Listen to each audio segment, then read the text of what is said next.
എൻ്റെ പേര് സായി നാരായണൻ എന്നാണ്. ഞാൻ കോഴിക്കോട് കൊയിലാണ്ടിയിൽ നിന്ന് വരുന്നു. ഞാനിപ്പോൾ NIT കാലിക്കറ്റിൽ ഫസ്റ്റ് ഇയർ BTech ആണ്. Department of electronics and communication engineering ആണ്. സോ എൻ്റെ സ്റ്റോറി പറഞ്ഞാൽ ബേസിക്കലി ലൈക്ക് ബിലോ ആവറേജ് മാർക്കായിരുന്നു. ലൈക്ക് 18 ബിലോ 78% എൻ്റെ മാർക്ക് 12th. അപ്പോൾ ലൈക്ക് ഞാൻ ആലോചിക്കും എങ്ങനെ കോളേജിലേക്ക് എത്തിപ്പെടുക, ലൈക്ക് എങ്ങനെ പഠിക്കും, ഈ മാർക്ക് വെച്ച് ഏത് കോളേജ് കിട്ടുന്നതില്ല. അപ്പോൾ എൻ്റെ ആകെ ഒരു ഹോപ്പ് ലൈക്ക് ഏതെങ്കിലും എക്സാം എഴുതിയിട്ട് നല്ല കോളേജ് കയറണമെന്നായിരുന്നു. അപ്പോൾ അപ്പോഴാണ് ലൈക്ക് ഈ JEE അതിനെപ്പറ്റി അറിഞ്ഞത്. 12th എനിക്ക് അതിനെപ്പറ്റി ഗൈഡൻസും ഒന്നും ഉണ്ടായിരുന്നില്ല. അപ്പോൾ ഞാൻ അങ്ങനെ പല ഇൻസ്റ്റിറ്റ്യൂഷനിലും ഇങ്ങനെ ചോദിച്ചു തുടങ്ങി, ലൈക്ക് ഇൻസ്റ്റിറ്റ്യൂട്ട് ലൈക്ക് പഠിക്കാൻ റിപ്പീറ്റ് ചെയ്യാൻ അവസരം തരുമോ, ലൈക്ക് അങ്ങനെ ചോദിക്കുമ്പോൾ പലരും പറയുന്നില്ല ഇങ്ങനെ ഒരു ക്രൈറ്റീരിയ ഉണ്ട്, ആ പെർസെൻറ്റേജ് കടന്നാൽ മാത്രമേ നിങ്ങൾക്ക് അവിടെ അഡ്മിഷൻ കിട്ടുമെന്ന്. അപ്പോൾ എനിക്ക് ആകെ ഒരു ഹോപ്പ് സൈലായിരുന്നു. അപ്പോൾ ഞാൻ ലൈക്ക് സൈലം ജോയിൻ ചെയ്തു. എന്തായാലും ഒന്ന് പ്രോപ്പറായിട്ട് പഠിച്ചു തുടങ്ങിയാൽ എന്തായാലും ക്രാക്ക് ചെയ്യാൻ പറ്റുന്ന എൻ്റെ ഹോപ്പ് വന്നു തുടങ്ങി.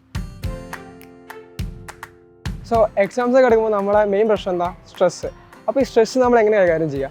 സോ മെയിൻലി നമ്മൾ സംസാരിക്കുന്ന ആൾക്കാരോട്, നമ്മുടെ റൂംമേറ്റ്സിനോട്, അല്ലെങ്കിൽ നമുക്ക് ലൈക്ക് ഫ്രണ്ട്ലി ക്ലോസ് ആയാലും അവിടെ സംസാരിക്കുക. ലൈക്ക് ഹോസ്റ്റലിലാണെങ്കിൽ നിങ്ങൾ വാർഡൻ്റെ അടുത്ത് പോവുക, ഫോൺ എടുക്കുക, വീട്ടിലേക്ക് വിളിക്കാം, അതിൻ്റെ ഓപ്ഷനാണ്.